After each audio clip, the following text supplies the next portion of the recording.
It's a pleasure to be here. And today we are going to talk about the paradoxes of our consumer format, where very few people in the world don't know what to do with their wealth. And on the other hand, there are billions of people around the world who are just struggling to survive in their daily life, you know. And the best way to understand what is going on in the world is to talk to people on site, to talk to people who are personally involved in these situations, talk to people who try and help locally other people who are struggling, you know. And today we've got a very special guest, Dorothy Akende from Nigeria. Dorothy is the executive director of the House of Hilkiah Foundation, women's and girls' rights advocate, peace builder, and community developer. Welcome, Dorothy. Thank you very much, Critical and Society, for having me.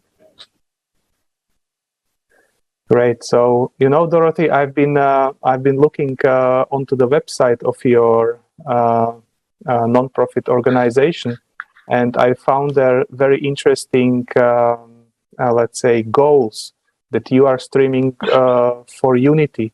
You are trying to approach everyone as equal partner, and you are also open to cooperation with other people. And these are exactly, I would say, the aspects of creative society where the human life has got the highest value, you know. And we also know that you have been watching the conference, Global Crisis, We Are People, We Want to Live. And so we would like to start with a question, what impressed you the most watching the conference? All right. Thank you very much, Creative Society, for the opportunity to be on this global conference. Okay, so I've been following up on the other guests who have been speaking about the crisis in the world. And I discovered that while we have different problems all around the world, we are all fighting towards one solution, which is what we need to be united together. So I listened to all the speakers who spoke from different countries, and I discovered they were all speaking one language, irrespective of the environmental crisis, irrespective of the insecurity, irrespective of the earthquake that is going on. They are all speaking one language, and which one of the reasons, that is one of the things that got me thinking that, like, it doesn't matter where you come from, it doesn't matter what color you are, we all have the same problem that is affecting us wherever we are. And so we are speaking one voice. Yes, Dorothy, that's right. We are all people, and the whole situation affects us all, and it concerns us all. And in the forum, we were talking about the problems that are going on everywhere, all around the globe in general. And could you please share with us what are the problems caused by consumer format of society in your country, in Nigeria, please? A country that does not have peace, you know that there's not going to be development, there's not going to be, people are not going to be living in peace, people are not going to be able to go to school and all that. So it centers around on what? Security, which is what we are experiencing here in Nigeria. And from what I've also listened to the other speakers, I've discovered that every problem we have around the world is centered around somebody trying to dominate. I want to force who I am on you. That is, I have the power, so I want to make you. I want to subject you to what I want you to be. And that is what we are experiencing here. You can imagine here right now in Nigeria, you can't even travel on the road because you are being scared. They're going to kidnap you. And they're going to kidnap you. And when they kidnap you, it's not just the kidnapping is a problem. There's a possibility, 50 chance that they're going to kill you. Then as a lady, they are going to rape you. That is what we experience here right now. So there's no place. Even the funny thing is that even you want to fly, even the airports are not even safe because they are even attacking the airports. So you can imagine you can't go by train, you can't go by road, and you can't go by air. So it's a problem that we are, in fact, it's becoming so much that people cannot go about their businesses. You can't, if you're traveling, you are like, oh my God, am I going to go through this journey? You can't, any journey you're making up to like 5 hours, 6, 7 hours, there is a possibility that they're going to be kidnapped on the way. If you're not kidnapped on the way, wherever town you are going into, people are already on like, okay, who are the strangers coming into our town that we can attack them, we can collect money. And the scary part of it is that when they come to you, when you don't have money to give them for your release, for them to release you, they're going to kill you. So it's so horrible. Then the COVID made it worse because the government didn't do anything to help the citizens. You understand? So people rather are now going to steal from their neighbors. So everybody right now, when you sleep at home, you are like, I can't sleep deep because somebody may break into my house. And there's a possibility that the person can kill you. So everybody is like, okay, I have to hold a weapon. Since guns are not allowed, you can't hold a gun. You're not licensed to hold a gun. You have to hold a weapon. You have to hold a cutlass. You have to hold anything that whoever breaks into your house, you use it to defend yourself. And the funny thing is that if there's a particular set of people here in Nigeria that if you defend yourself and you kill, there's a possibility that you are going to jail for defending yourself. So that is what we are experiencing here right now in Nigeria. And the election is by the corner. Election is next year. So it's getting worse by the day. Imagine people are worshiping in church. They are killing people. Last 2 weeks, a female suicide bomber wore the bomb and she was going to mosques to kill people. She was intercepted and the guy who tried to not allow her into the mosque blew up with her. So that is what we are facing here right now in Nigeria. And it's everywhere. Nobody is resting. Interesting. It seems that no one is safe, right? Yes, no one is safe. Mm-hmm. Not time of the day you are not safe. You just have to be security conscious. Like if you're at home, you have to make sure your doors are locked. You have to, if somebody comes, you have to talk to the person over the window because it could be a child. The child is holding a weapon, holding a gun. So nobody is safe. Everybody is a suspect until proven innocent. So, and why do you think this is happening? Like I said, it's the issue of dominance. Like I have the power, so I can come to your place and take over it. So that is a major problem we have. Everybody, all the crises you are having in this world has to do with dominance. Like I have the power, I can terrorize you, I can take your land.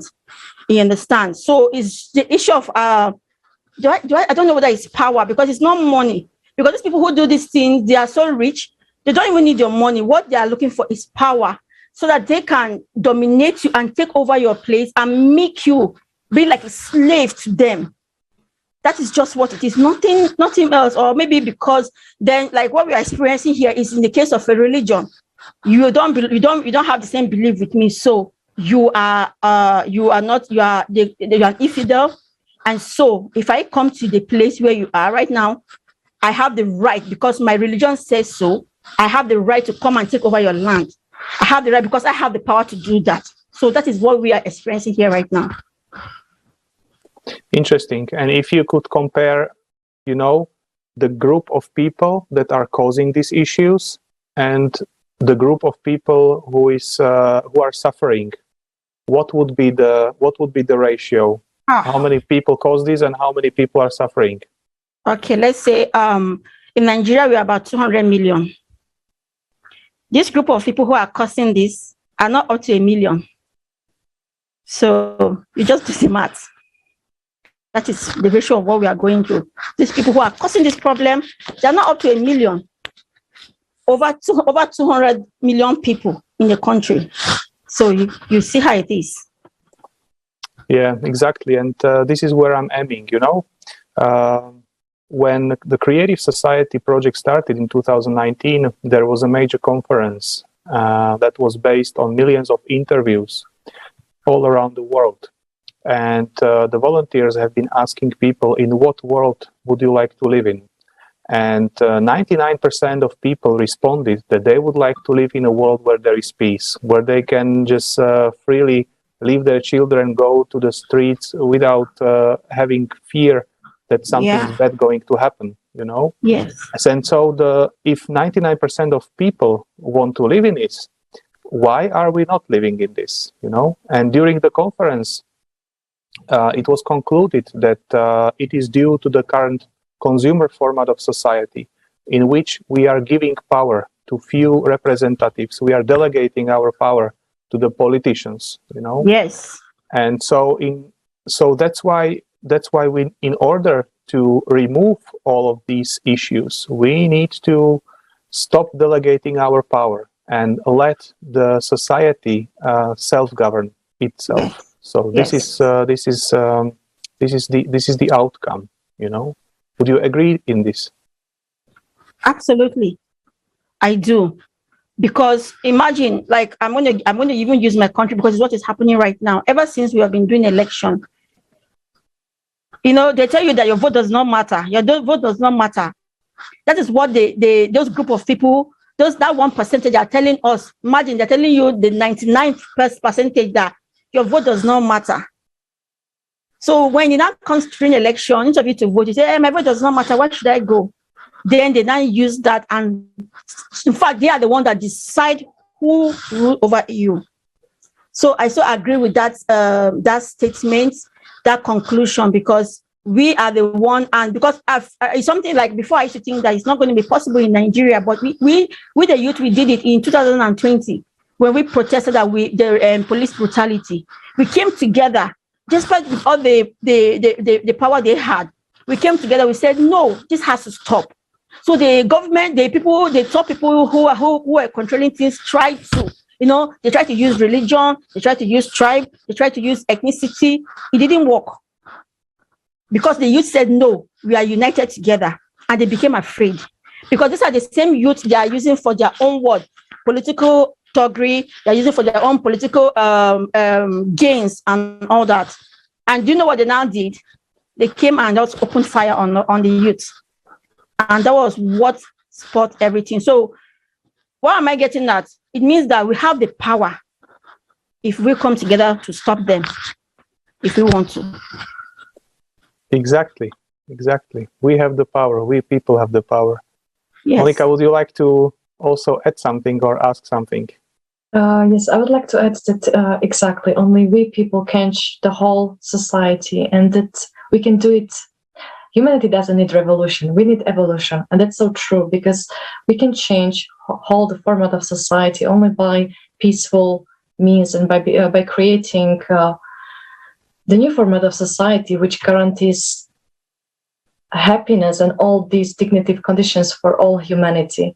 And once you understand that this is really in our hands, then you cannot just sit and doing nothing. Yes.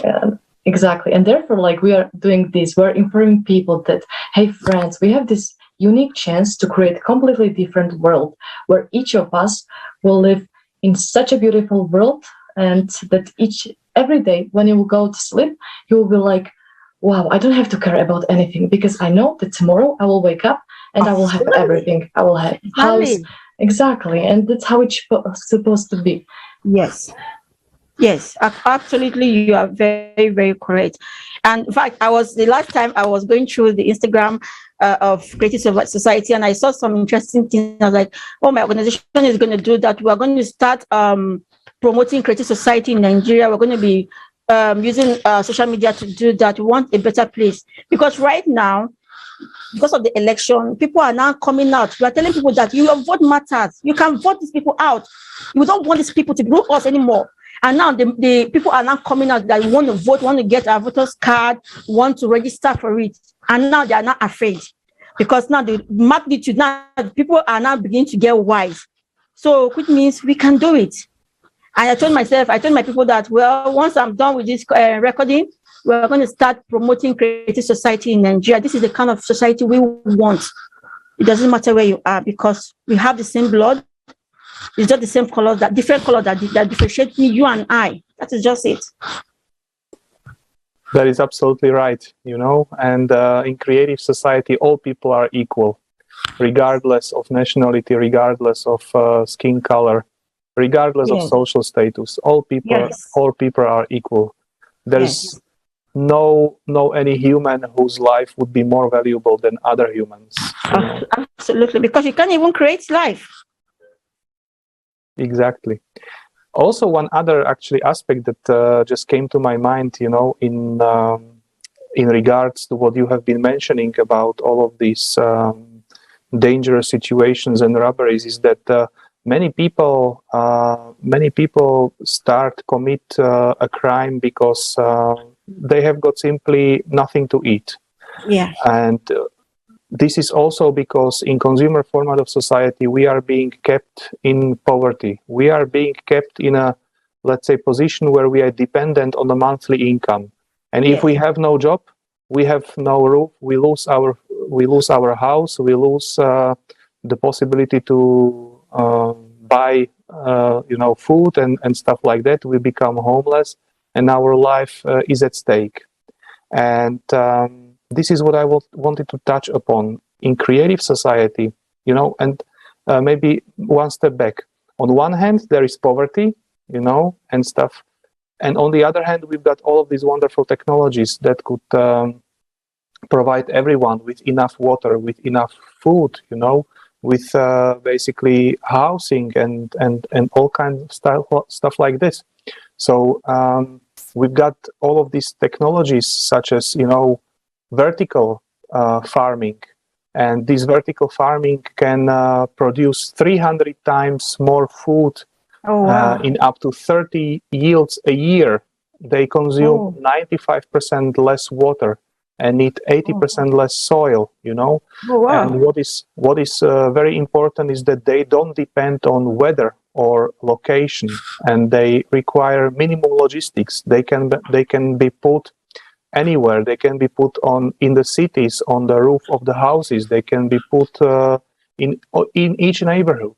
But why are they not used? It's because we are living in consumer format of society, and it's not profitable, But and you have mentioned that there are some people who do not know what to do with their wealth, and then there are other people who can't afford to buy basic food, Yeah. And in creative society, this would all be granted to all people,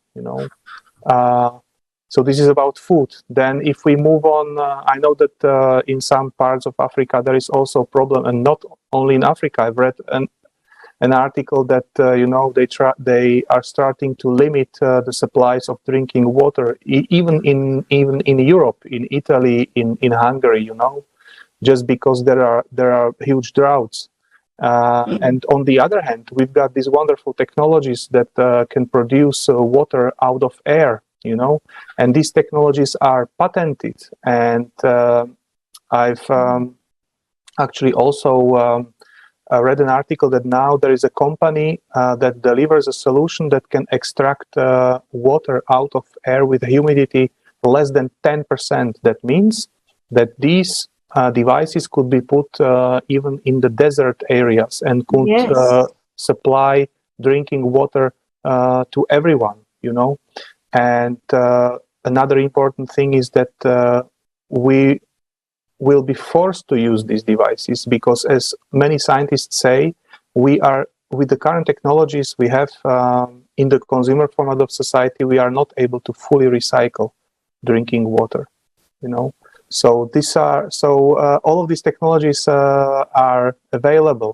Maybe another technology that I would like to mention is the 3D printing of houses and folding houses. These can be built within days, and they could provide a lot more qualitative and sustainable living conditions than the shelters that the people have, in the houses today. That could increase the quality of living. Yes. In order to do this, we need to support creative society. We need to move away from consumer format of society. So before we move on, I'm not sure whether you would like to comment on these technologies before we move on to the next video topic.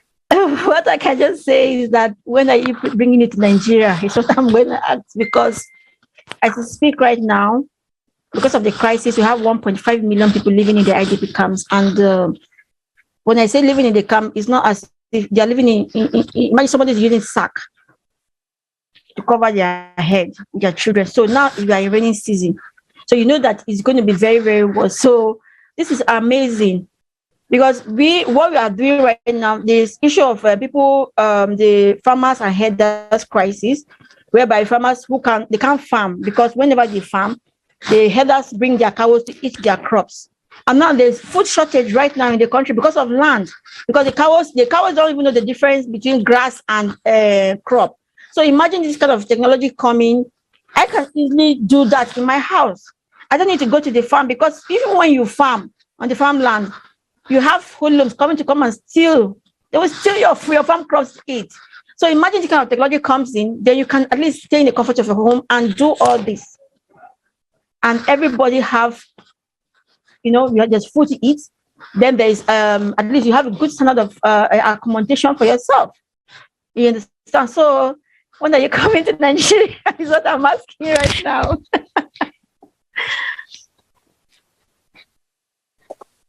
Yeah, wonderful. And to underline it, I would like to show another video that provides us more information about the possibilities of housing in creative society.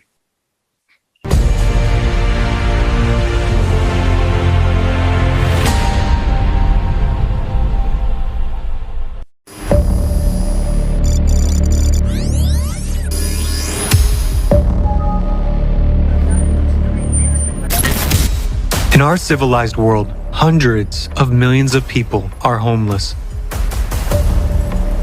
People live on the streets like stray dogs.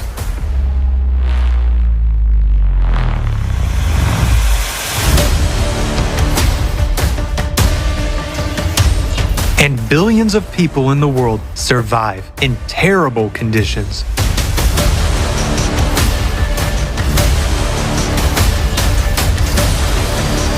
This number is increased by dozens of millions of refugees every year.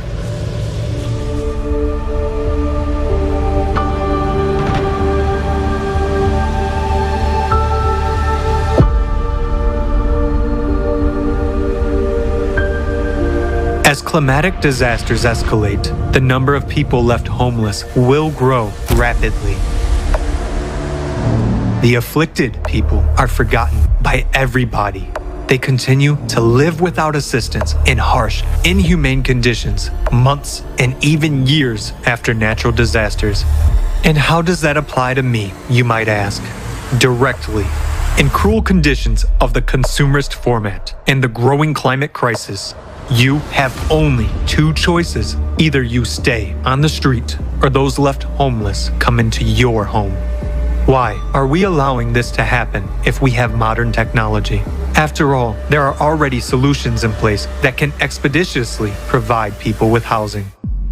At the beginning of the epidemic in Wuhan, China was able to build a hospital having 1,000 beds in just 10 days, using modular construction technology. A few days later, the building of the second hospital was finished. The construction process could be watched live on TV. Earlier, back in the year 2003, a similar hospital for the treatment of SARS was built in Beijing within only 7 days. In India, a building record was broken in 2012 for a seismically stable 10-story building within 48 hours. And in the year 2021, in China, a 10-story house was erected within only 28 hours and 45 minutes. Small, self-contained modular units had been prefabricated at the factory. After the basic structure was assembled, the specialists installed water and electricity in the building. The high-rise building was finished fully furnished. In the portfolio of Chinese developers, there is experience of building a 30-story 5-star hotel within 15 days and a 57-story skyscraper within 19 days. It's been 4 years now that there's a technology for the production of folding houses. The assembly line produces folding structures of about 35 square meters, and they take only 48 minutes to assemble. Not hours, minutes. The owner only needs to bring a sofa in because plumbing, kitchen furniture, and appliances are already included in the package. The houses are fireproof, frostproof, waterproof, and resistant to hurricane-strength winds. 3D printing technology allows, in just 1 to 2 days, to build houses of different sizes and a number of stories. The houses are affordable and take only a few weeks to be ready for accommodation. In order to print walls, a 3D printer can use the building materials of the area in which it operates. Those include concrete mix, sand, stone, and even volcanic ash. The houses are earthquake resistant. Back in the year 2014, a Chinese company presented houses built with the help of 3D printing technology at a cost of just a little over £3,000 sterling. A year later, it improved the technology and printed a 5-story house. Such technology could provide housing for all people while preserving their lives and health. But in a consumer society, the first question is not how to save your life, but how to make money off that. In the consumerist format of society, you are left alone with your problems. In fact, nobody cares about you. It's time to change from the consumer society to the creative one. In the creative society, the life of each person is important. Human life is its base and foundation. That is why technology is used for the sake of life, but not for the sake of profit. And technology is aimed exclusively at improving the quality of human life. As you can see, the technologies that can provide every person with a home already exist, but the conditions of the consumerist format do not allow their implementation. So, the only thing that can be done is to change the format to a creative one.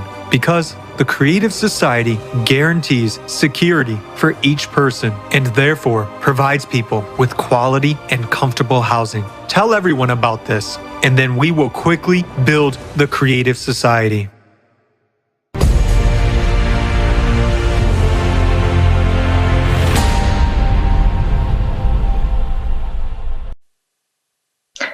Yes, that was a very good video. And actually, what a paradox that there are so many people out there, millions of people who do not have houses.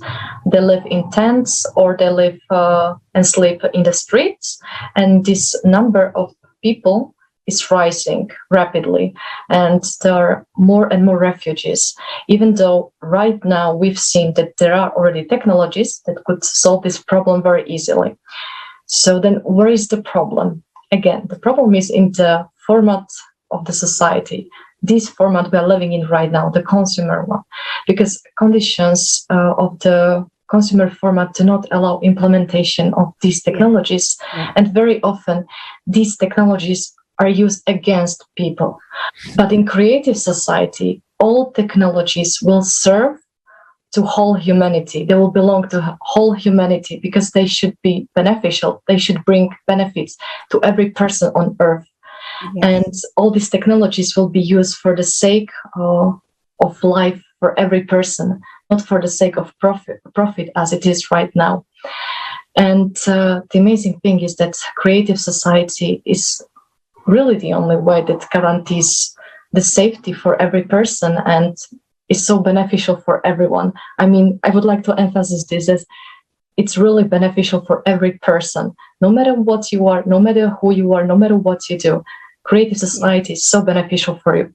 And Dorothy, I would like to ask you, what do you think? What kind of benefits that we mentioned today will people in Nigeria appreciate the most? Okay. A creative society, we are able to have, imagine we having an affordable housing. People can afford to have housing. It could be one of the things that will benefit us very well, because just like we're talking about the system, changing the system, we need to change the system, because somebody here, you're having 50 houses and people cannot afford to pay for house because what? As they build, they make it very expensive. So it's just the rich that can purchase it. So imagine having this kind of a technology in Nigeria. so that people can have because once you have affordable houses, at least you can be able to go about your business, you can be able to work, you'll be able to farm and do anything, and you know that you're coming back, you have a roof over your head. So which is very, very important. Yes, it will be so beneficial for everyone. I mean, you don't have to care for anything, and you know that you have a guarantee of tomorrow, that you will be saved. That's the most important thing, and that you don't have to care for everything, how to pay all those bills and this, because right now this format is against people, but creative society is for people. It's the format where human life is the highest value. And third, you were also talking about unification of people, that it is really important for people to unite. And why do you think, why is it so important? Why this unification of people is so important for all of us? Okay, because it brings about development. If we unite together, we can develop as a people. You understand? You can know so much about, like, I know that I can come over to your culture and learn about it because we are united.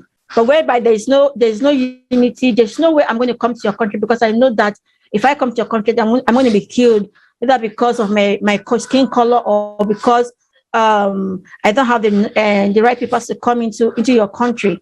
So we being united is very, very important, because it will bring about development, which is what creative society is all about. Yes, indeed. And now there may be a major question rising amongst our viewers. Okay, there are technologies, but they have got their price. So how can creative society ensure that these technologies we will be able to use and we will be able to build a house for everyone, you know?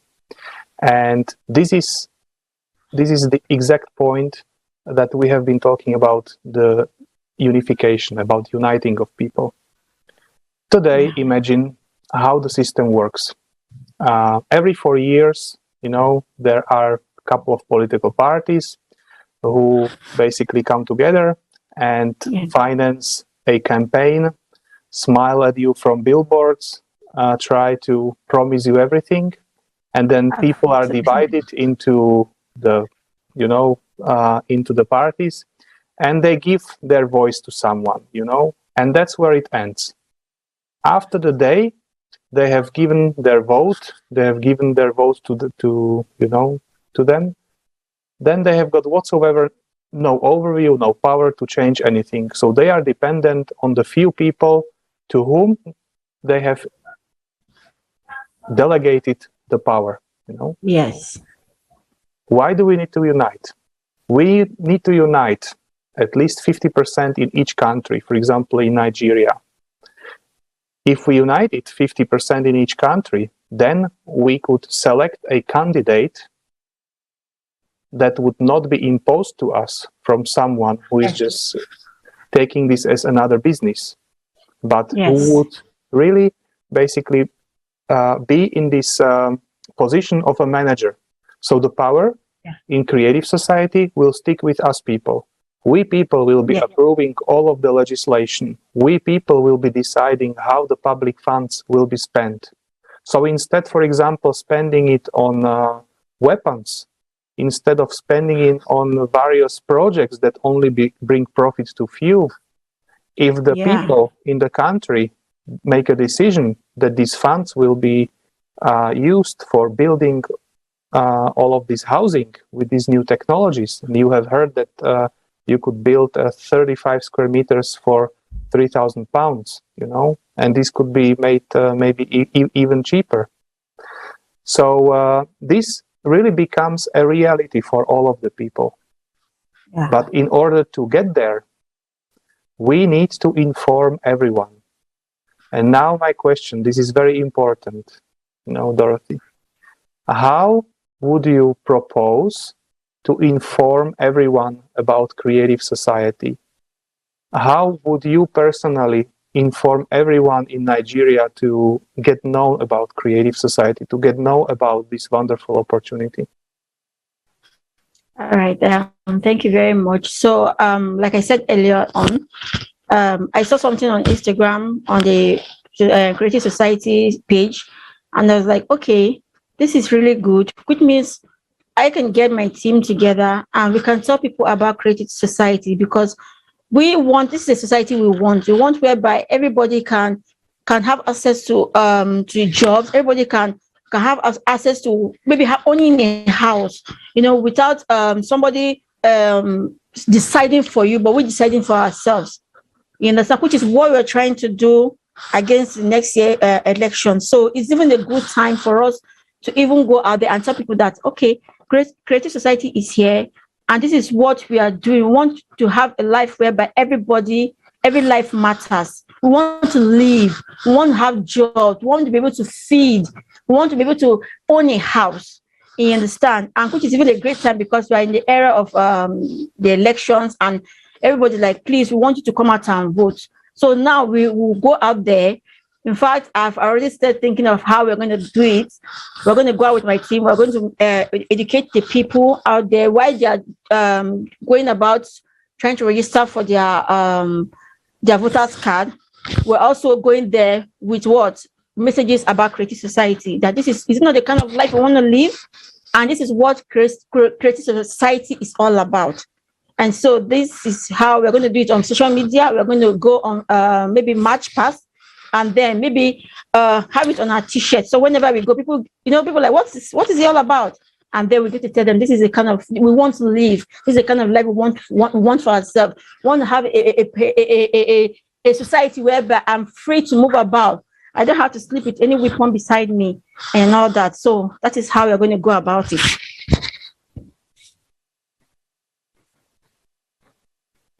Yes, exactly. And in order to achieve that, we have to inform people. Right now, we have to inform whole humanity and tell every person that, guys, there is this unique chance to build such a completely different world. Because for the past few thousand years, there wasn't this chance. But right now we have this unique, wonderful chance, and it is all in our hands, and whether we take it or not. And therefore it is so important to spread the information about creative society and to let people know, to join us, to come together and together create and build creative society, because it's the only way out. It's the only way out how to change all of this, and it's the only way out of all these crises and problems we are facing right now. Yes. And Dorothy, my last question is, imagine that you have unlimited resources and funds. What would be the first thing that you would change in the society? The first thing I would change is let me put it this way. I have a problem with somebody trying to take right over me. So that is the first thing I'm going to take. I'm going to take that power away from you so that you don't get right over me. Don't tell me that you're powerful because you have the no. I don't want you to have that privilege over me, which is one of the biggest challenges we have, not just in Nigeria, all over the world. The power to dominate, the power to take over is the first thing I'm going to do. Yeah, and this is exactly what actually the second stage of building creative society provides. That is, once there is a candidate who takes on responsibility for implementing 8 foundations into constitution of the country and creating the electoral platform, this basically means that the power will stay in people's hands. Yes. And this is exactly the break-even point where all starts to change. That we people decide about this. But as said, in order to do this, we still have a way to go, in which we need to inform everyone. Because only if people are informed, then they can make a conscious decision to support. And we also need to understand that the point is that we have been raised in a system where we have been taught or imposed that we cannot change anything, that we are too small and we need to leave it up to the ones at the top. And this is not the truth. Exactly. Yes. Would you agree? We need to change this. 110. I agree with you 110%. because they would tell you that you don't have the power, you can't do anything. And I told them that no, you can. Because there was a scenario 2 weeks ago with the people who felt that they had money. Imagine somebody saying he's putting aside 100 billion for election. Meanwhile, the people in your community can't even see food to eat. So I know when they now went for the primaries, these people that had this money couldn't even influence anything because they did direct voting. And they now chose somebody else that was so different, that is the least person. And they couldn't believe it because they felt they had the money, they had the power. So we now let them know that you see what your unity can do, because people are united now. You didn't allow the money to influence you. You've gone to pick somebody else. So I agree with you, 110%. Yeah, indeed. And only if we people start to take the active position and unite, only in this way we can change something. And creative society is a platform that unites all people around the world, because if we want to change the format of society, this needs to be done globally. It cannot succeed just within one country, and this is exactly the advantage of creative society. And also creative society just outlines the basic foundations, such as value of human life, such as security, and freedom of information, etc. But how this is going to be organized and implemented, this depends on us people, on you people, for example, in your case, in Nigeria. Yeah, yes. That means that we need to start talking.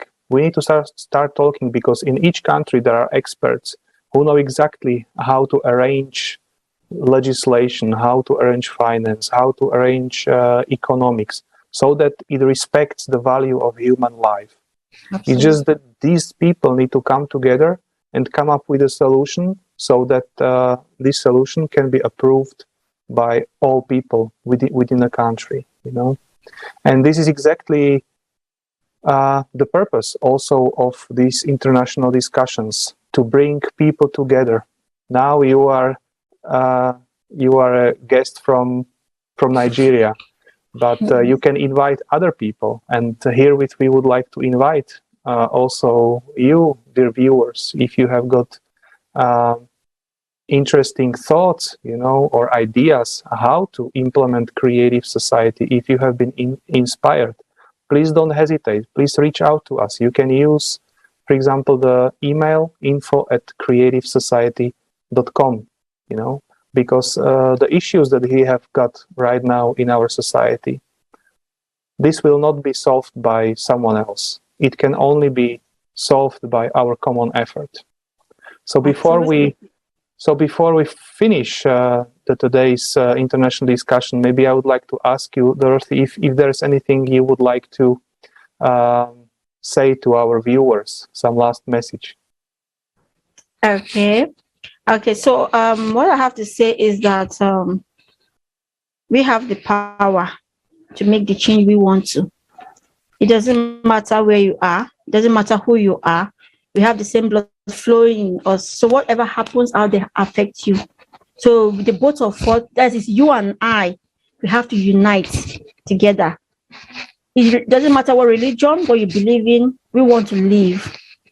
We want to have that creative society. And so we need to join together to do that. And it's the collective effort of the both of us. Nobody else. We can achieve the creative society we want. Yes, Dorothy, thank you so much. Exactly. We can build creative society only together. And as you said, it is all in our hands. We have this power because we are people. We want to live, and we want to live like humans because we are humans, and we should live like humans. And right now it is our task whether we can build such a world or not, whether we can do it or not, but we can, because we want to live like that. And we just have to inform people. That's the first stage. Thank you so much, Dorothy. Thank you so much, Marek. Dorothy, I would also like to thank you for your openness about being so open about all those problems that are happening in your country, that you understand the importance of change and unification of people. It's so important that you are such an active woman, and your contribution is so important. I would like to thank you so much for participating in today's discussion. It was a pleasure hearing from you. And also I would like to thank our viewers. Thank you so much for watching us today, and see you next time. All right. Bye. Thank you. Thank you. Bye. Bye.